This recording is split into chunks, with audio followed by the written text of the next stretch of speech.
Amém. Amém. Glória a Deus. Abra sua Bíblia, Evangelho de Jesus Cristo, segundo o relato de Mateus, capítulo 25.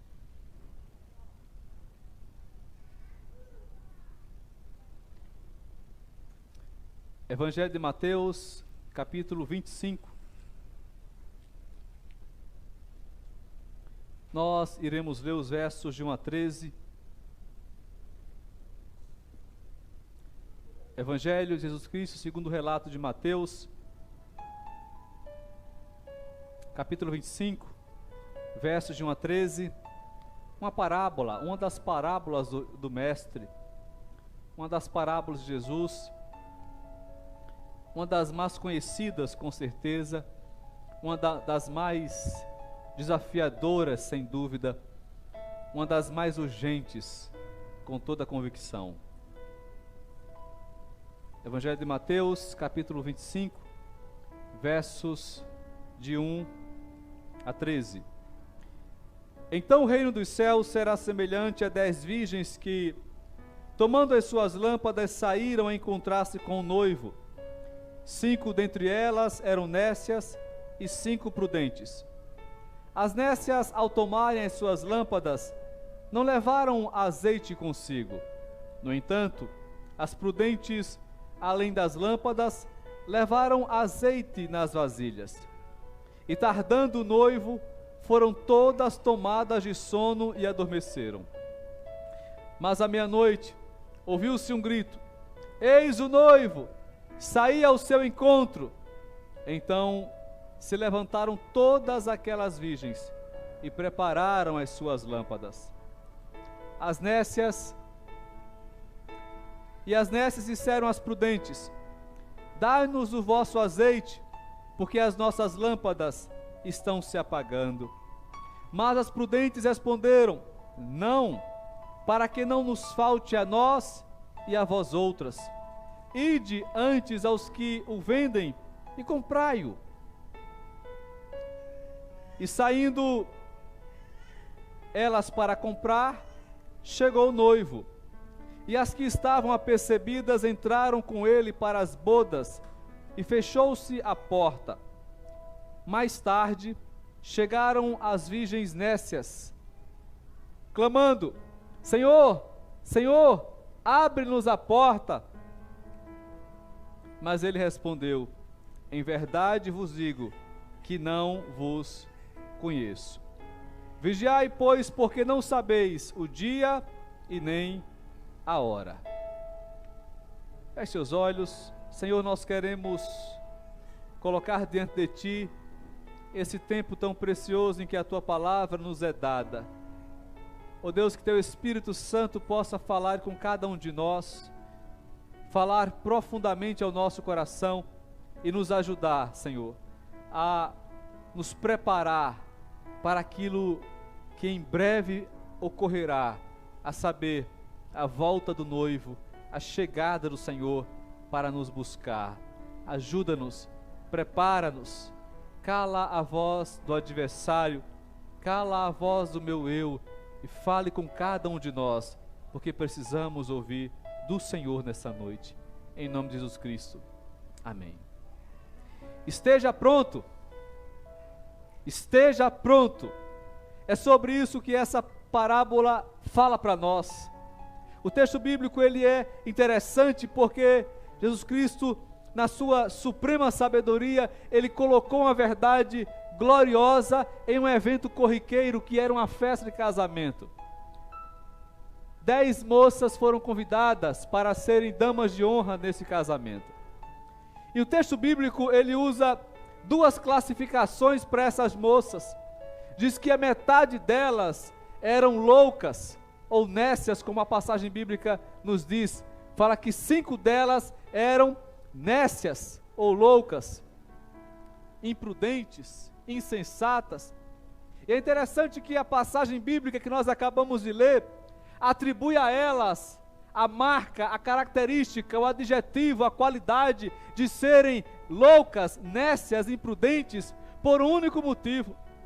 Elas não eram nécias porque elas dormiram, porque as sábias também dormiram. Elas não eram nécias porque elas levaram a candeia, porque todas levaram a candeia. Mas elas eram nécias porque elas levaram somente o suficiente para o tempo que elas achavam que precisavam. Irmãos, se existe um perigo terrível que todos nós corremos, é o de achar. Nós achamos muito. E quem acha muito, perde muito mais. Elas acharam que tinha azeite suficiente para manterem suas candeias acesas até a chegada do noivo. Elas fizeram um exame errado sobre a condição delas. Elas fizeram um exame totalmente errado acerca delas. Não, isso aqui dá. Isso aqui é o bastante. Talvez até sobre. E muitos de nós têm vivido assim, perigosamente, achando que tem todo o tempo do mundo à sua disposição, quando na verdade nós não temos. Quem não tem tempo a perder, não pode perder tempo. Quem não tem tempo a perder, não pode perder tempo. Nós não sabemos, irmãos, nós não sabemos quando o noivo virá. Nós não sabemos quando Jesus virá. E nós precisamos ter a certeza de que estamos preparados caso Ele volte hoje, ou preparados caso Ele volte daqui a 10 ou 20 anos. Eu não sei o dia, eu não sei a hora, e Ele termina com esse alerta: vigiai, pois, porque não sabeis o dia e nem a hora.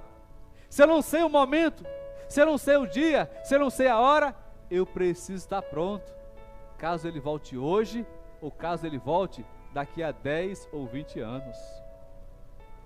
Ah, pastor, eu tenho tanta coisa para melhorar ainda. E quem não tem? E quem não tem? Se você não precisará buscar muito defeito em mim. Poucas horas que você passar comigo, você perceberá uma infinidade de defeitos que eu tenho. Mas o fato é o seguinte, irmãos: nós temos defeitos por sermos humanos. Quer dizer, há quem discorde disso. Meu professor evangelismo diz que errar não é humano, errar é desumano. Porque dizer que errar é humano é atribuir a causa do erro a Deus, porque Ele me fez humano. Errar é desumano. Deus nos fez humanos e nós nos desumanizamos. Mas o fato é que existem erros que são passíveis de mudanças e são, de certo modo, irrelevantes com relação à eternidade. Mas existem erros que você não pode correr o risco de passar dessa para a eternidade sem corrigi-los. Vamos entrar no texto. Primeira coisa que o texto bíblico deixa claro para nós é que todos nós iremos encontrar o noivo. Verso 4 diz: ouviu-se um grito à meia-noite, aí vem o noivo, saí ao seu encontro. E o texto bíblico diz que todas elas se encontraram com o noivo. Algumas se encontraram ao entrarem para as bodas. As outras 5 encontraram ao ouvirem a sua palavra: eu não vos conheço. Mas todas elas encontraram. Ou seja, encontrar-se com Deus não é apenas para aqueles que se preparam. Quem não se prepara também vai se encontrar com Deus. A questão é: qual será a característica de Deus quando você se encontrar com Ele? Muitos o encontrarão como anfitrião, e bem-aventuradas são as pessoas que encontrarem Jesus como anfitrião, porque Ele dirá: vinde, benditos de meu Pai, entrai na posse do reino, preparada para vós desde a fundação do mundo. Bem-aventurados e santos aqueles que encontrarem-se com Jesus, tendo o Senhor a qualidade de anfitrião, aquele que recebe, aquele que acolhe, aquele que convida e instala você no reino celestial. Mas outros o encontrarão não como anfitrião, mas como juiz. E ele lhes dirá: afastai-vos de mim, malditos, para o fogo eterno, preparado para o diabo e seus demônios. Infelizes, 1000 vezes infelizes, aqueles que encontrarem-se com Jesus, tendo o Senhor a qualidade de juiz.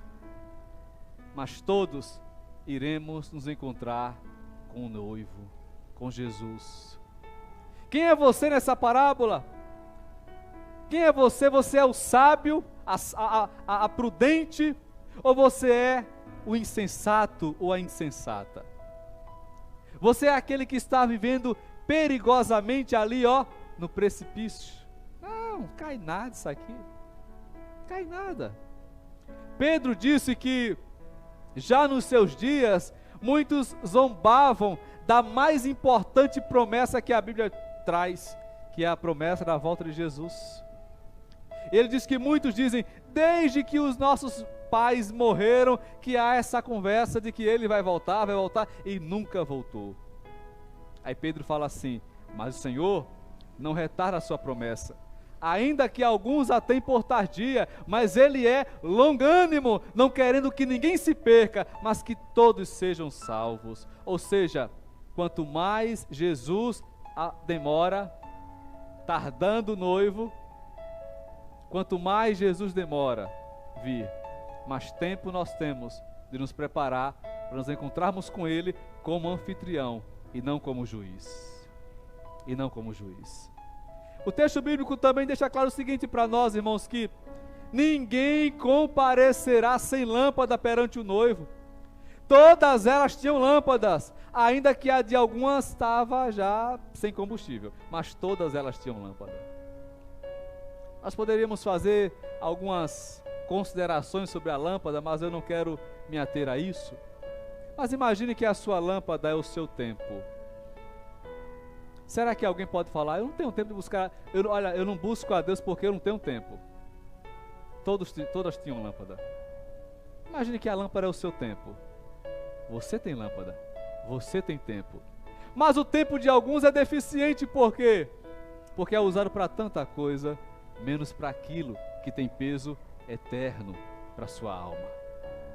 Todas elas tinham lâmpada.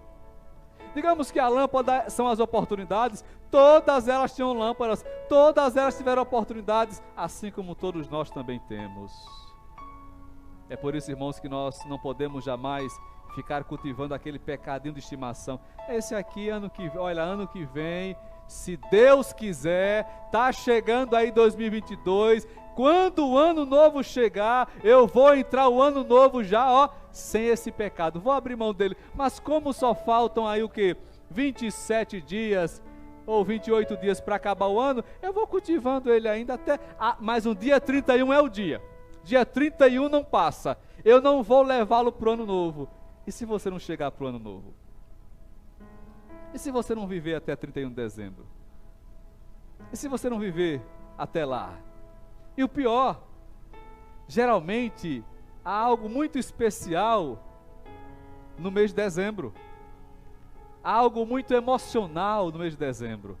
Porque é quando nós olhamos a nossa vida pelo retrovisor e dizemos assim, nossa, esse ano eu não gostei da pessoa que eu fui, mas para o ano que vem eu tenho planos de mudança. Isso é bom, esse pensamento é bom, essa consciência é boa. O problema é que quando janeiro chega, a gente se esquece que o ano virou e continua nas mesmas coisas. Esse é o grande problema. O problema é que nós encerramos o ano com, ufa, vou deixar isso para trás, mas não começamos o ano com a ideia de aquilo já ficou para trás. Nós continuamos fazendo de novo, e de novo, e de novo, e de novo, e de novo. Aí Jesus volta e a nossa lâmpada está apagada. E o pior não é quando a lâmpada apaga, porque todas elas dormiram e a lâmpada de todas elas se apagou.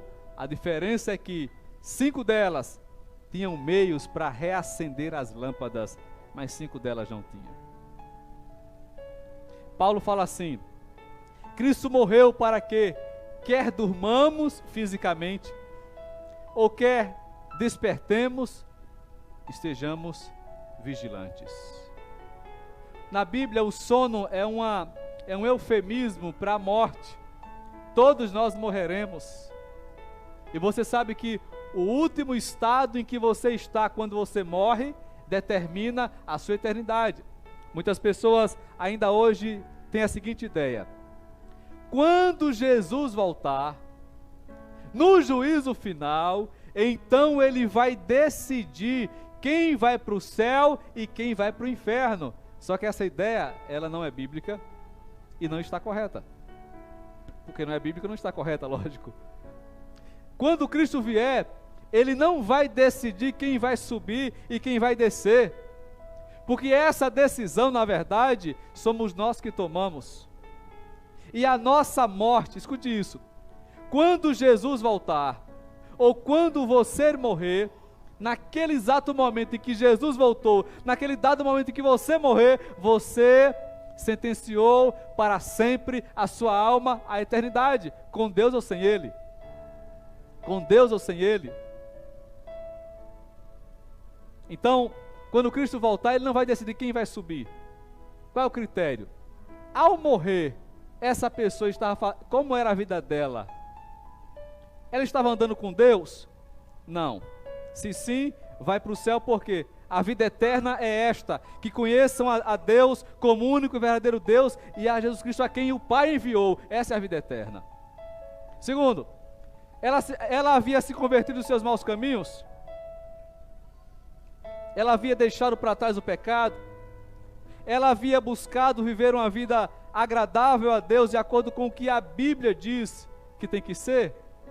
Sim. Ora, se ela aceitou viver com Deus aqui na terra, ela terá Deus na eternidade.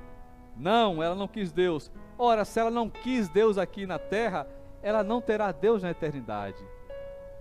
Alguém já disse com muita sabedoria que a pior coisa que Deus poderia fazer com alguém que não andou com Ele aqui na terra, que não quis negócio com Deus aqui na terra, era levar essa pessoa para o céu. Alguém já disse isso. E sabe por quê? Imagina o seguinte: você nunca foi à minha casa, você nunca trocou uma palavra comigo, passando por mim todos os dias, você nunca trocou nem um bom dia comigo, você nunca foi à minha casa, você nunca foi com a minha cara, você nunca quis nada comigo. Colocar você dentro da minha casa, a força, eternamente, é a pior coisa que eu podia fazer por você, ora. Agora imagine com relação a Deus, a pessoa fala assim: eu não quis Deus, eu não andei com Deus, eu não vivi com Deus, eu não quis buscar a Deus, Deus vai me levar e eu vou ter que tolerar a Deus eternamente. Agora, a continuidade da eternidade, ela é vivida pelas nossas escolhas. Se você escolher andar com Deus aqui na terra, você terá Deus eternamente com você.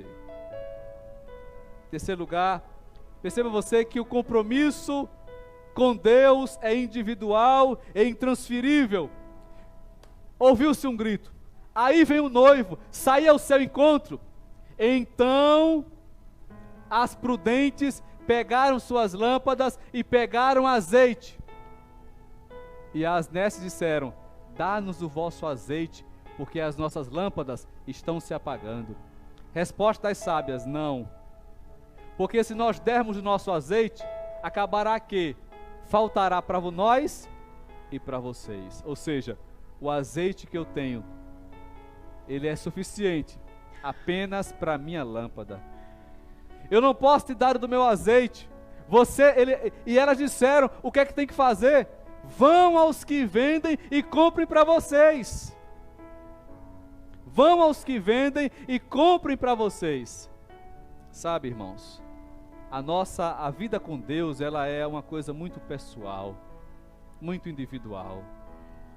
A Bíblia fala assim: olha, o filho não levará a maldade do pai, nem o pai levará a maldade do filho. A alma que pecar, essa morrerá. A alma que pecar, essa morrerá. Se eu ando com Deus, eu só consigo fazer o suficiente por mim.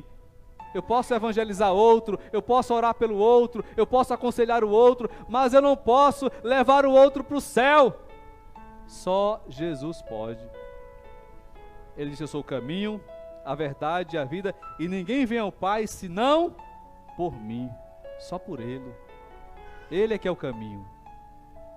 Por mais que eu ame minha esposa, eu não posso levá-la para o céu. Só Jesus pode, se ela quiser. Por mais que eu ame os meus irmãos, eu não posso levá-los para o céu. Só Deus pode, se eles quiserem. O caminho é Jesus. O compromisso é pessoal, é intransferível. Só você e Deus. O meu azeite eu tenho bastante, mas só dá para minha lâmpada. O seu azeite, você pode ter bastante, mas só dá para a sua lâmpada. Não dá para dividir. O compromisso com Deus é individual e intransferível. É você e Deus. É você e Deus. É você e Deus. Em último lugar, haverá um momento em que será muito tarde para quem quiser entrar no céu. O texto bíblico termina com essas palavras. Versículo 10. E saindo elas para comprar, chegou o noivo, e as que estavam apercebidas entraram com ele para as bodas, e fechou-se a porta. Mais tarde, tem coisa que você até pode deixar para depois, tem coisa que você não pode jamais deixar para depois. Mais tarde, chegaram as virgens nécias, clamando: Senhor, Senhor, abre-nos a porta. Mas ele respondeu: em verdade vos digo que não vos conheço. Mais tarde. Sabe, quando você pega a Bíblia e você aprende muita coisa, quando você lê os evangelhos, você fica maravilhado e ao mesmo tempo você é confrontado com muitas passagens bíblicas, e uma delas é a passagem bíblica do rico e Lázaro. É uma passagem que eu gosto demais daquela passagem bíblica. O rico e Lázaro. Porque na verdade, irmãos, se no banco da igreja ou das igrejas tivessem pessoas com o coração como o do rico, na hora que ele estava no inferno, todas as pessoas que vão para a igreja seriam salvas, todas. Porque o texto bíblico nos mostra lá no inferno um rico quebrantado, arrependido, preocupado até com a salvação dos outros. O único problema é que era tarde demais a hora em que ele se arrependeu.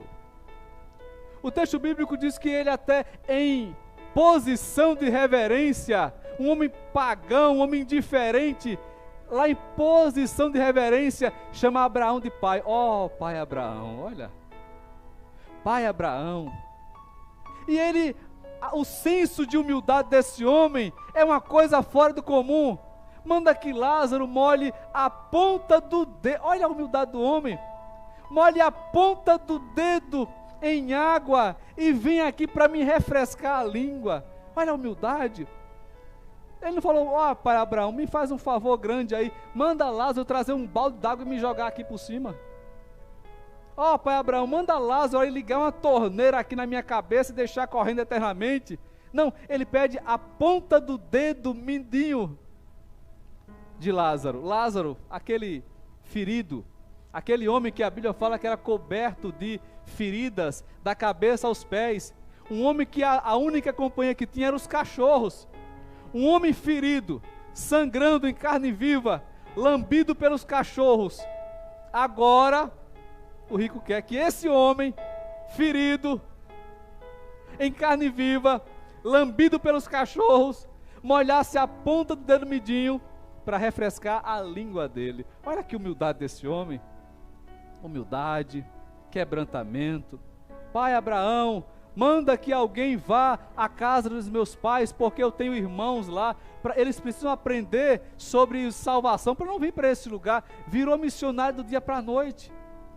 Missionário, quebrantado e reverente. Marcas maravilhosas, mas que não tem valor nenhum quando se está no inferno. Sabe, irmãos, quando você está vivo e com Deus, ser quebrantado, ser reverente e ter um espírito missionário, pensar na salvação dos outros, é coisa que Deus valoriza demais. É coisa escassa de achar uma pessoa quebrantada, como nós cantamos, um coração quebrantado. Salmo 51:17 fala que se há uma pessoa que Deus nunca resiste, é essa pessoa quebrantada. Humilde. Jesus Cristo falou: aprenda a ser humilde comigo. Deus valoriza a humildade. E o rico tinha tudo isso, só que esperou muito para começar a ter essas características. Esperou chegar no inferno para ser humilde. Esperou chegar no inferno para ser reverente. Esperou chegar no inferno para se lembrar da salvação. Que isso não seja, irmãos, uma realidade para nenhum de nós. Para nenhum de nós. O retorno das virgens nécias e a porta fechada bem diante delas, mostra para nós que haverá um momento que será muito tarde para quem quiser entrar no céu. O dia é hoje, a hora é agora e o lugar é aqui. Hoje, se ouvides a sua voz, não endureçais o vosso coração. Nós temos que, irmãos, olhar por nós mesmos, olhar para a nossa vida, olhar para a nossa vida. Eu já contei aqui de uma senhora que tinha um afeto muito profundo comigo, lá no meu primeiro pastoreio, e ela disse para mim, para todo mundo ouvir, num culto que eu celebrei na casa dela: Pastor Rosivaldo, pode perguntar ao meu marido, pode perguntar às minhas filhas, eu já disse para todo mundo, até os vizinhos estão sabendo, eu já disse para todo mundo, eu só morro crente.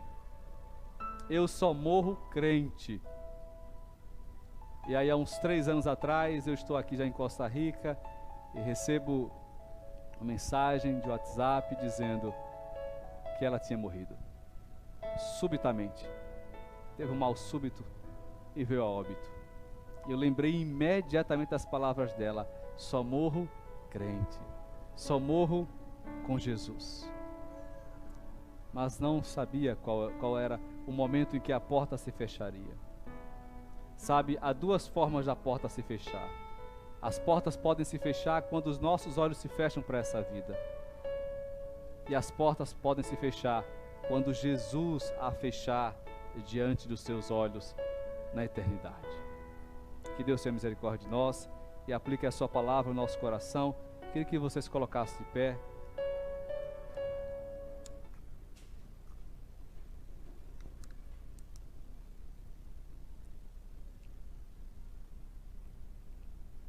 Essa noite, se você disse, olha, ouvindo essa palavra, você percebeu a urgência da salvação, você percebeu a importância de você se apegar a Deus o quanto antes, e se hoje você quiser aceitar a Jesus, para se tornar alguém prudente, que tenha azeite suficiente para esperar até Jesus voltar, se você quiser aceitar a Jesus como seu Senhor e Salvador, eu gostaria que onde você está, você levantasse as suas mãos, ou se você quiser se reconciliar com Deus: pastor, eu me afastei, mas hoje eu entendi a importância de eu voltar o quanto antes para Jesus. Se você quiser, se essa for a sua vontade, aí onde você está, levante uma das suas mãos, que nós queremos orar pela sua vida, nós queremos orar junto com você, e certamente Deus ficará muito feliz em saber que você está voltando para Ele. A essa pessoa aqui, quer aceitar a Jesus ou se reconciliar com Ele, se houver, levante as suas mãos. Não havendo, feche seus olhos. Pai, nós queremos nessa noite lhe pedir, Jesus, que o Senhor, que é o nosso Deus, fiel, maravilhoso, um Deus que nos ama, um Deus que tem profundo interesse na nossa salvação, um Deus que já pagou um alto preço pelos nossos pecados. Senhor Jesus, nos ajude a não brincar com a nossa salvação, nos dê despertamento para entendermos a urgência de estarmos preparados para quando o Senhor voltar. Os sinais a cada dia denunciam que o Senhor breve virá. Por isso, Pai, nós queremos nos preparar, nós queremos estar prontos, nós não queremos deixar essa preparação para amanhã, para a semana que vem, para o mês que vem, para o ano que vem, porque se nós esperarmos demais, nós corremos o risco de perder tempo até não ter mais tempo. Nos ajude, Senhor, a focar os nossos olhos em Ti, a focar a nossa atenção no Senhor, e a buscar o Senhor enquanto podemos achar, e a chamar pelo Senhor enquanto o Senhor está perto, e a fazer da nossa vida uma constante busca pela Tua presença, e a anelar a salvação mais do que anelamos os bens materiais deste mundo. Nos ajude, Jesus, a estarmos sempre do teu lado e a fazermos da nossa vida uma permanente busca pela tua face. É o que nós te rogamos em nome de Cristo Jesus. Amém, amém, amém.